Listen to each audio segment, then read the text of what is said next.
Lima at Anthony Abenta sa Ito ang Radyo Patrol! DZMM Radyo Patrol Flash Report! Meron pong nagaganap na bakbakan dyan sa Pikit sa Cotabato Highway. Naroon po si Henry Pahe. Henry! Yes, Jerry, magandang umaga. Ito, nagaganap itong panibagong bakbakan mula sa pagitan ng grupo ng MILF siguro to at grupo ng Armed Forces of the Philippines dito mismo sa Barangay Dalingawen dito sa Pikit, Cotabato. Ang naturang bakbakan ay sinasabing nag-umpisa kanina mga bandang alas 6 pa ng umaga. At pansamantalang isinara itong Cotabato hanggang sa Pikit, itong highway na nag-uugnay sa Cotabato at sa Pikit. Narinig namin dito mula sa kinilalagyan ko ngayon dito sa Barangay Dalingawen itong mga putukan ng mga matataas na dekalibreng baril. Narinig din namin, Henry. Yes, oo. So, nandito ngayon at na-stranded itong mga maraming sasakyan ngayon dito at hindi nga ito pinapayagan munang tumuloy. Ba't nandiyan kayo, Henry? Titingnan natin kung anong nangyari dito at para makakuha rin tayo ng report at may bato rin dyan sa Maynila.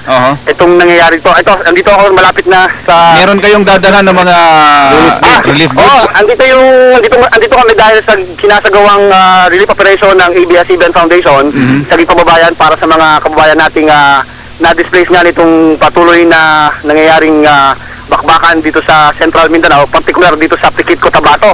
At kanina nga ay habang kami nag-aalmusal, ay bigla namin narinig itong musulod-sulod na putok kung kaya't minabuti namin pumunta dito mismo sa highway dito sa may Barangay Dalingawen upang makuha mismo ang report.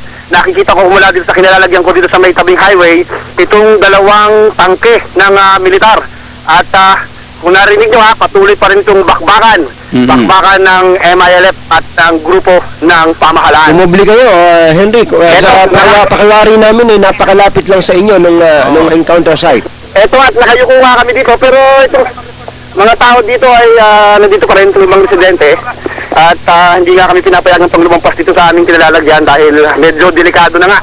Pero ganun pa man ay magpapatuloy pa rin kami mag-aantabay dito para maghatid ng iba pang kaganapan sa nangyayaring panibagong bakbakan dito sa may Barangay Dalingawen, Pikit, Cotabato. Ako'y muling magbabalik mula dito sa Pikit, Cotabato. Ako si Henry Pahe, ABS-CBN News, DZMM. DZMM Radyo Patrol Flash Report! Okay, thanks Armel. Isunod na natin itong report ni Henry Pahe ng ABS-CBN Foundation tungkol sa relief operations ng ABS-CBN Foundation sa Pikit, Cotabato. Come in, Henry. Yes, Bong, nagpapatuloy ang sinasagawang relief operation ng ABS-CBN Foundation sa Kababayan dito sa bayan ng Pikit, Cotabato kung saan libu-libong evacuees na ang natira namin ng mga tulong na pagkain, damit at mga laruan sa iba't ibang evacuation centers at mga barangays dito pa rin sa Pikit. Katuwang ang Immaculate Conception Parish Disaster Response Team sa pangunguna ni Father Bert Laison, gayon din ang provincial government ng Cotabato Province ay patuloy ang aming pagbisita at pagdamay sa mga pamilyang pansamantalang inilikas mula sa maraming lugar na naging sentro ng matinding bakbakan sa pagitan ng tropang militar at grupo ng MILF dito sa bayan ng Pikit nitong mga nakaraang linggo. Galak na galak naman, Bong, ang mga kababayan nating nakakadaupang palad namin dito dahil sa ikanila'y pagdating ng dagdag na tulong mula sa ABS-CBN Foundation. Hindi naman nagkukulang ang lokal na pamahalaan ng Pikit at iba pang mga ahensya ng gobyerno sa patuloy na pagtugon sa mga pangangailangan ng mga kababayan nating naapektuhan ng naturang gera.